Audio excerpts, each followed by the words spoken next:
Hello friends, this is Gaurav Laat your big bull coach. So जारी रखते हैं हमारे डेली सीरीज़, आपका मार्केट का डेली डोज। आज के लिए यानी 22 अप्रैल 2026 के लिए, that is the 22 April 2026 Wednesday. So आज जो है बाज़ार एक्सपेक्टेड था कि गिर के ही खुलेगा, बिकॉज कल गिफ्ट निफ्टी जो है वो काफ़ी डाउन था। गिफ्ट निफ्टी कल जो है वो लगभग 200 पॉइंट्स डाउन था। हालांकि आज सुबह को थोड़ी बाउंस बैक आ गई थी गिफ्ट निफ्टी में, but nonetheless it was indicating कि 150 पॉइंट्स नीचे खुलेगा निफ्टी, एंड वैसा ही हुआ। सो गिर के खुलने के बाद एक बार बुल्स ने लगता है चेष्टा किया कि मार्केट को फिर से एकदम रिवाइव किया जाए। चार्ट्स में वो दिख रहा था कि बुल्स ने चेष्टा की थी, पर जिसको बोलते हैं ना, वो सक्सेसफुल नहीं हो पाया। बिकॉज देखिए, मोमेंटम थोड़ा सा टूट गया था। कहीं ना कहीं एक बाइंग फटीक भी हो जाता है ना, वो थोड़ा सा एक फैक्टर था। तो निफ्टी जो है वो खुलने के बाद और नीचे गया। सो लगभग 250 पॉइंट्स तक एक बार नीचे चला गया था लो पॉइंट पे।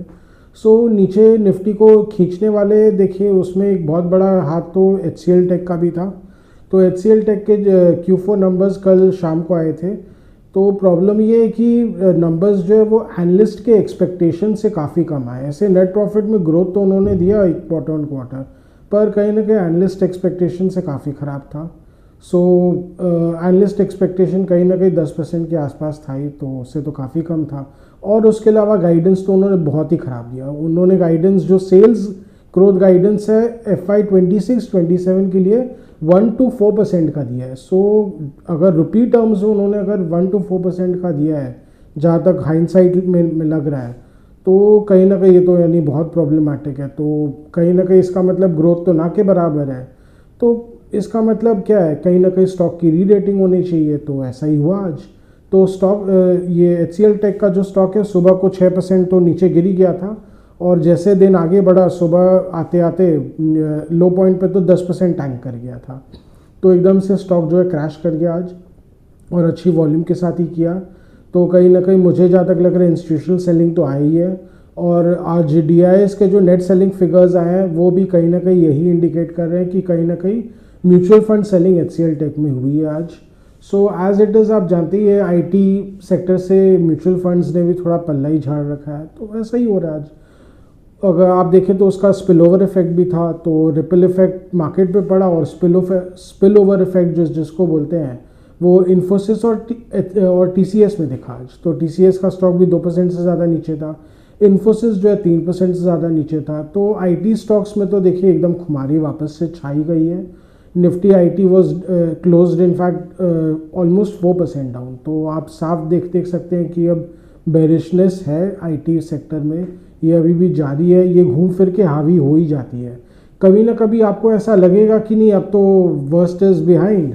मार्केट निफ्टी, निफ्टी IT जो है थोड़ा थोड़ा चढ़ने लगता है, तो ऐसा लगने लगता है कि नहीं, अब ठीक हो गया, चीज़ें घूम गई है। पर अचानक से बोलते हैं ना कोई सांप आके काट लेता है। तो जिन्होंने अगर लूडो बहुत, स्नेक्स एंड लैडर्स बहुत खेला होगा, तो उनको मालूम होगा कि चाहे वो 97 पे हो, किसी स्नेक्स एंड लैडर्स के गेम में 95 पे रहता है या 93 पे रहता है।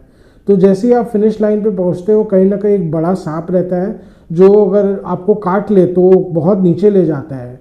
तो कोई एक ऐसा सांप होता है जो आपको वापस 56 पे ले जाता है, और एक ऐसा सांप भी होता है जो आपको ऑल द वे 12 पे ले आता है। तो मैंने जहाँ से आपने शुरू किया, तो ऑलमोस्ट वहीं पे लाके आपको पटक देता है। तो IT सेक्टर में भी ऐसा ही कुछ हो रहा है। तो एक लॉन्ग टर्म निवेशक को देखिए IT सेक्टर से तो पल्ला झाड़ के रखना चाहिए। जस्ट सस्ता हो गया ये समझ के आप ना ले, because it will become a value trap. ये एक वैल्यू ट्रैप बन चुका है। कहीं ना कहीं IT सेक्टर जो है फिलहाल के लिए एक वैल्यू ट्रैप बन चुका है। सो उसके अलावा देखिए, मार्केट में आज कहीं ना कहीं थोड़ा सा मिक्स था आज मार्केट। ओल्ड इकोनॉमी स्टॉक्स जैसे भारती एयरटेल वीक थी, उसके अलावा LNT में भी आज थोड़ी वीकनेस थी। और पर कुछ जैसे अल्ट्राटेक में आज स्ट्रेंथ था, तो वो थोड़ा सा बोलते ना न्यूट्रलाइजिंग इफेक्ट दे रहा था। ऑल इन ऑल बैंक्स में सुबह से थोड़ी वीकनेस थी। हालांकि बैंक निफ्टी में अच्छी रिकवरी आई सुबह को। एक्सिस बैंक में थोड़ी तेज़ी आई, उसके अलावा इंडसइंड बैंक में थोड़ी तेज़ी आई, जिसके कारण नो डाउट एक अच्छा रिवाइवल भी हुआ। पर अगेन, जिसको बोलते हैं ना, वो ज़्यादा टिक नहीं पाया। सो जिसके कारण फिर बैंक निफ्टी भी it was headed southwards by close of trade. उसके कारण भी कहीं ना कहीं नो डाउट जिसको बोलते हैं ना मार्केट पे प्रेशर पड़ा।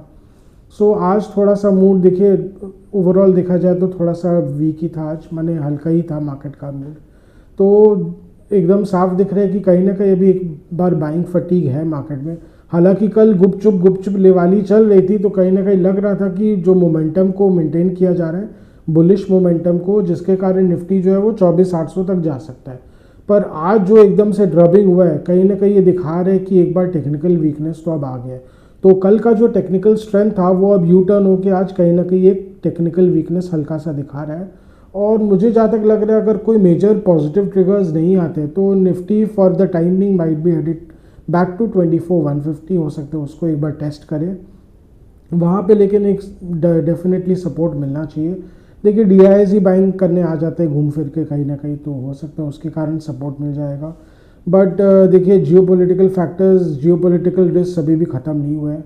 हालांकि ट्रम्प बाबू ने आज सुबह इंडिया टाइम के हिसाब से सुबह को इंडिया मार्केट के जस्ट खुलते से ही तो उन्होंने डिक्लेयर कर दिया था कि एक बार उन्होंने सीज फायर यूनिलैटरली, यानी अमेरिका ने खुद से एक बार एक्सटेंड कर दिया है। तो हो सकता है, पर उन्होंने कोई टाइम पीरियड नहीं दिया, तो जस्ट बोल दिया कि एक्सटेंड कर दिया। अब कब तक किया वो ट्रम्प बाबू ही जाने और ऊपर वाला जाने। तो ईरान तो, लेकिन प्रॉब्लम ये है कि अभी भी ऐसे रिपोर्ट्स आ रहे हैं कि ईरान टैंकर्स को टारगेट कर रहा है। यह IRGC ईरान का जो एक पैरेलल गवर्नमेंट है, एक आर्मी है, पैरेलल आर्मी है ईरान का, वो कई बार टैंकर्स को टारगेट कर रहा है।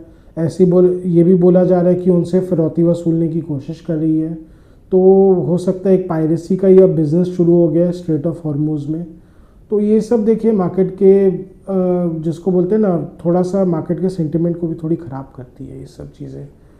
बट लेट्स होप कि ये सब चीज़ें कम हो जाए। पर अब देखिए जब तक मामला सुलझता नहीं है तब तक फुल एंड फाइनल कुछ कह नहीं सकते हैं। तो मिडल ईस्ट की तरफ से रिस्क अभी भी बना हुआ है। ऐसा पूरा चांस है कि ट्रम्प बाबू जो है अभी टाइम बाय कर रहे हैं। अमेरिका बोल ही रहे कि पीछे से अभी भी प्रिपेयर कर रहा है ग्राउंड इन्वेजन के लिए, तो कभी भी ग्राउंड इन्वेजन हो सकता है, वो जब होगा तब देखा जाएगा। पर उसके पहले जिसको बोलते हैं ना cautious optimism will be the market theme. तो मार्केट थीम फिलहाल तो देखिए कॉशियस ऑप्टिमिज्म का है। कहीं ना कहीं आप होप कर रहे हैं कि नहीं चीज़ें अब पटरी पे आ जाएंगी, नहीं आती तो तब का तब देखा जाएगा।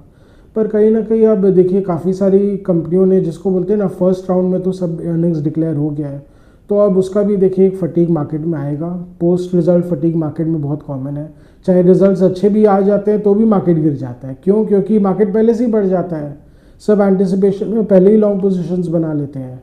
तो वो भी कहीं ना कहीं फैक्टर में, जिसको बोलते हैं ना मार्केट में हावी हो सकता है, एक बार उसके कारण भी करेक्शन आना लाजमी है। सो लेट्स सी, कल परसों जो है मार्केट एक बार के लिए वीक रह सकता है, हो सकता है ऊपर नीचे कुछ हो। पर अगर आप इंस्टीट्यूशनल फिगर्स को देखें तो एक बार ऐसा लग नहीं रहा कि निफ्टी एकदम से ऊपर बढ़ेगा। क्यों? क्योंकि इंस्टीट्यूशनल बाइंग तो एक बार के लिए रुक गया। FIs तो बेच ही रहे हैं, उनको तो सप्लाई करना ही है, उनको तो बढ़े हुए लेवल्स में लेवाली करने में कोई इंटरेस्ट नहीं दिख रही है। जब 22,000 के लेवल्स में बहुत एग्रेसिवली बेच रहे थे तो अब यहाँ तो क्या ही लेंगे। सो वही बात है। अब पर आप देखें तो कहीं ना कहीं आज मिड कैप्स भी, मिड कैप निफ्टी जो है वो मामूली गेंस के साथ बंद हुआ, पर स्मॉल कैप निफ्टी जो है वो काफ़ी अच्छा बंद हुआ। That in fact small cap 250 close with over 1% gains. तो ये कहीं ना कहीं दिखाता है कि स्मॉल कैप्स में लोगों का रुझान अभी बन रहा है। आप देखें तो एलिकॉन इंजीनियरिंग है, ग्राफाइट इंडिया, ये सब स्टॉक्स काफ़ी बढ़े हुए थे। CSE में आज बढ़त थी। तो एनर्जी स्टॉक्स में अच्छी ले वाली है, इंजीनियरिंग स्टॉक्स में ले वाली है। उसके अलावा इरेडा देख लीजिए, इरेडा स्टॉक जो है 9% ऊपर है। तो एनर्जी स्टॉक्स जितने भी आप देख लीजिए वो बहुत अच्छा कर रहे हैं, उनमें अच्छी बाइंग इंटरेस्ट देखी जा रही है। उसके अलावा शिप बिल्डिंग में भारत अब बहुत फोकस कर रहा है, तो उससे रिलेटेड अब देख लीजिए कई सारे जो इंजीनियरिंग स्टॉक्स हैं, एलिकॉन भी उसमें से एक है जो इनडायरेक्टली कनेक्टेड है। तो उनमें कहीं ना कहीं अब इन्वेस्टर्स का रुझान दिख रहा है और इन्वेस्टर्स को ऐसे सेक्टर्स में निवेश करना चाहिए।